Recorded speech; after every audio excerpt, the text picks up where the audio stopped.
Hey everyone, Mo from WVW Networking Solution here, and thank you for joining in. I will be, making Powered by Fiberfox. a series of videos regarding how to build your own WISP and then FISP. WISP is wireless internet service provider, and FISP as a fiber internet service provider. You can also do it as a coax if needed. It depends on how you're going to do it. By no means, whatever I'm going to say, it's the right way to do it. It's one of the ways to do it. It's not the perfect way.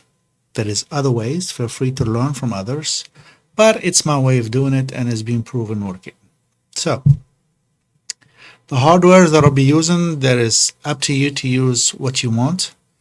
You got to go with your budget. You don't have to buy these. You can use any brand that you're familiar with as long as you stick with the same topology. We'll be doing some hardwares, either router, switch. We're going to use an access points, and we're going to use a customer router, which is the CPE. It could be bridge or router. It depends, and we'll discuss that out. So my own perspective, I'll be dividing these videos to 3 different categories. Mix and match, so it depends. The first one, if you're at it, you just getting a private IP from router and you want to distribute it after that. The second one would be if you have your own public IP, and you probably have another 3 or 4 available for you to use. We're also going to do that. And the third level will be when you become an ISP, you have your own data center location, you have a rack in the data center, and you are fed by one of the big providers like Hurricane Electric, for example, and but there is other ones too. And you want to provide your client with ISP grade level when it comes to the routing, and also when it comes to provide them with public IP. If you get your own subnet, so much things to get there, but we're not going to start with that. We're going to start typically by the basic level, okay, how to just, and you don't have to be a networking dude or a person that knows engineering. No. All you need to know, literally, it's that you understand the topology that you're going to apply. From device to device, they're different. A person who works in MikroTik might not be good in working in Edge Router X. Person that uses UISP routers might not be good in using MikroTik or Ubiquiti or Cambium. There's so many others. So don't think that because you're not an engineer you can't do this. This is really doable. Okay. Now the choice of equipment that I come up with, that's after going through so many different. Okay, don't think I choose, let's say, a MikroTik for my router as because there is something in it different. Yes and no. This one can get you expand later, so it's good to start with it at the basic level, then expand your knowledge on it. And there's a lot of tutorials you can learn how to do so many things that others cannot do. Simple as that. It's not a fancy router. It doesn't have like a GUI like the Unify product that, but once you do this business for a bit, you ain't gonna worry about that anymore. That's not your main interest. Your main interest is to know when this is up or when this is down. All right, stop talking. Let's move on now. So I'm gonna start this with MikroTik router. Here we have 2. Because I'm going to use a switch. As you know, MikroTik can work either router or switch, wherever you want it. As other devices, let's say, if you use Ubiquiti, or if you use I don't know, maybe you want to use open source, free products like OpenSense or pfSense. We can go through those too if needed. You need to have a dedicated device for a router and dedicated device for a switch. Okay, and if your router goes down and you have an extra switch, you have to get the router. But in MikroTik world, it works both ways. So you can start it as a switch or you can start it as a router. For now, we're going to start with a basic router. We're not going to use the switch. We're going to use just a router because it has a switching capability on it. So router and a switch and a small combo. But if you want to extend to switch layer later on, we'll be adding a switch. Now for the switch, you don't have to go with MikroTik. I love to stay with MikroTik. It's a budget friendly.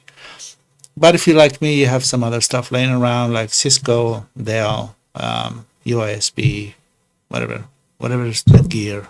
As long as they're managed, they should be good to do the trick. So here we're going to program the router in the 3 different levels, but we're going to start with the first level, which is if you are NATed behind somebody else's network and you build it all up, and then we're going to erase that and start over again with another networking level, which is if you have a public IP and you want to do like be a mini ISP somehow. Router and switch, we're going to use MikroTik. Okay. But like I said, if you want to use edge router, there is no problem. We can do that.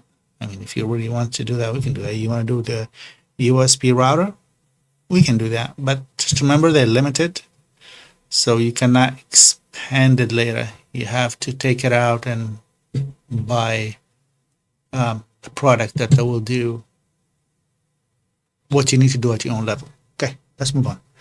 So this is our router here, and then we're going to move into the Ubiquiti product. I'm going to use as my main AP, we're going to use the Air Max. Okay. We're going to use the Rocket AC. Okay. As you can see, this is have external antenna. And if you really cannot, first of all, if you want a MikroTik router, you want to start it, you can start with a $50 router, okay? You don't have to go with, I think these are 120 or something. Again, you're going to learn it first. And if you don't have money to buy this, you can buy the $49 local. It will do exactly the same. Capacity, it's not the same. And so many other wireless features. Like this one has a built-in antenna, so this is, you're stuck with that. While this one, you put a the external antenna. It depends if you want a narrow beam or a wide beam. That is up to you. But if you don't have the money to buy this, okay, we're not going to use 2.4, but you use the same topology that I'm going to show you for the 2.4. But I'm not a fan of 2.4 at all. Doesn't work. Period. So if you can buy this, you can buy that. We'll do the same exact programming as we're going to do to this, and this one can serve clients. Okay, and it will work. You just limit it a little bit in capacity. So we're going to use this as client router. So you can program it as a router or bridge. I love to use it in router because in NAT decline and isolate it. But if you want to use it as a bridge, you're minimizing the NAT, but then there is an issue. If they flip the cable, this one become a router, and then it will push another DHCP server to your switch, and now you have a problem to deal with. So yes, using it as a router is the best way. So we're going to go to not the simple mode. We're going to do this in advanced mode, and you will understand why later. Okay, so we're going to also use the power beam. Also same thing, same programming. This is for a client. We may gonna do a video regarding point-to-point link, but that's a different story. But we're gonna use this as a client. These power beam, they're really good for penetration trees and stuff like that, and they really work. And finally, the famous light beam. The light beam are budget friendly. I think $69 for the head and the dish, and the peewee and everything, but they work awesome. Yes, they get hit by lightning or blah blah blah, but they're easy switch. All you gotta do is just take the head out, push the configuration to the new one from your controller, and then plug this into the dish, and you're good to go. Now we're gonna use also UISP controller online. I probably host it locally because online you're gonna pay for it. So I'm going to try to host it locally. I'm going to show you how to adapt all these devices to your controllers, how to see them on your computer in case of diagnostic troubleshooting and all that stuff, and then how to create a client, how to assign a device to a client, and then how to get paid, and how to do all the good stuff. The only issue with this third-party router that you cannot eventually disconnect and connect to your client if they don't pay. And I'm not a fan of that kind of attitude. If he does, you always have to keep that relationship with your client, especially when you are at the small level. When you get a big level, that's a different story. It's up to you. You can hire people to do that, or you can have a what do you call it, APA AI that will do it for you. So beside upon, I just don't want to go through disconnecting people because they don't pay their bill. Try to build that relationship with your client. You're not the only provider. There is so many others. So yeah, be flexible. You'll keep that client as long as possible. It's not going to cost you anything anyway. You're paying for the network. Okay, now for my client router. So I'm going to give them this will give them a routed subnet. So they can add their own router if they want. It's fine. They can also add an access point, and it's fine because this one is a router already. But for that purpose, for my client Wi-Fi, I will be introducing to them the cube. The good thing about this cube, their ecosystem from Ubiquiti, they will show up in your controller. But on top of that, you can power this by this. So you can send PoE from here to here, and you just power one device, it will power the second one. So it's a nice setup. So we're going to use this as a router, this as an access point. You can use it as a router too, but then you create a double NAT. We're trying to avoid the NATs as much as possible. So router, access point, they can be meshed if they need more coverage, so you can get another cube, charge them for that monthly rental. I'm not suggesting any prices here, it's up to you. But then also we're going to try this. TP-Link. TP-Link, it's not an ecosystem with Ubiquiti, but they work. They have their own controller. You have to sign up for that. These are very, very price friendly. They're like half price of these. Okay, and you can. They also have a better speed either through the LAN or through the Wi-Fi. Then, this can get you no more than 300 meg. A wire connection, which is weird. Should be a gig, but it doesn't get you more than that. And the Wi-Fi, the same thing. But this one, you can reach 800, 700, something, 870 or something in the Ethernet, and about the same in the wireless. So yes, these are great prices. Pretty much half of what you're going to pay for this. The only advantage of this, it has a PoE out, power radio. If you're going to use this, then you can't power this by this, so you have to have a kind of wiring behind this to be able to. This one will come with its own 12-volt supply, but then to power your outdoor client device, you must have a separate PoE for that. Oops. To power your wireless reception. I'm going to start with the wireless for now, but then I will extend it to the fiber. It's the same thing, just a few things will change. And then once we get to the fiber, we will do the GPONs, the calculation of the gain, how you design your network, how you choose where to do this, the splitting, even if you want to centralize splitting or splitting as you go. It depends to the situation. Every project is different. Every layout is different, and every ground is different. So then it's up to you how you want to do that. I'll be sharing all my knowledge pretty much all. I'm not going to hide anything. Everything I know, I'll share it. And like I said, whatever I'm going to try to share, it works for me. It does not mean that this is the best way. There is other ways, maybe better.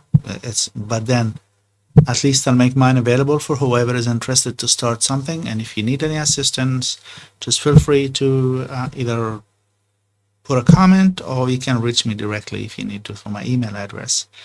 And if you need any help to set this up, and I can help you doing that, my prices are very reasonable, and I can help you go through the whole thing. You can watch these videos. I mean, you don't have to pay me for that. But if you decide you want to, hey, why not? Some people don't want the headache to deal with all this. I'll take that headache off you. Yeah, so I hope you're joining in the future video. I'll make sure I'll post them as soon as I can. But yes, I'll try to show the whole deal, how to do it. You're going to learn from me the tricks, what problems you're going to face, and how to resolve the problems. There's always going to be a problem. No matter what, you're going to have to face problems. But then I'll give you the couple of tricks how to face them real quick, either with the frequency congestion, devices start getting locked up. You're also going to have some kind of firewall that you need to implement to protect your network and to protect your clients. But then also how to protect that particular private IP, public IP from being abused by a client. So yeah, there's so many things I'll try to share as much as I can.